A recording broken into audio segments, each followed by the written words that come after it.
الراقي أزين صح أغلى بس إنه لذيذ. هذا وش هو؟ هذا تمن راقي يجي 10 كيلو 210. بنضبط الحين التمن. بسم الله. الحين نحمص البصل وننزل عليه الطماط وننزل عليه معجون فليفله. ننزل معه معجون طماط. طبعا بننزل البهارات المشكله وبهارات البيضة والكركم والملح والفلفل الاسود والكمون ونخلطهم معه مع الكشنه. ننزل قطره ماء. بننزل الحين نار بدون فلتر ترى في الحامل بدون فلتر.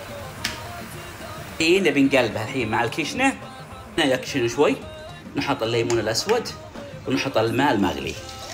شوف دم هذه بهاراتنا العادله نحطها ونسكر الكاد. حطينا سمن شوي زيت بعد معه زيت شوي زيت. نحط البصل الحين ونحمسه معه. طبعا الرز ناضف.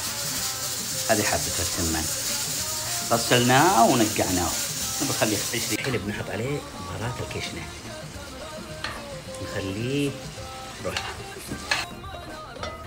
خلاص ما شاء الله. خلاص الحين بنحط التمن. ناظر شوف كم قاعد له 45 دقيقة هنا ما يضر هالبهارات العادلة مكيسة.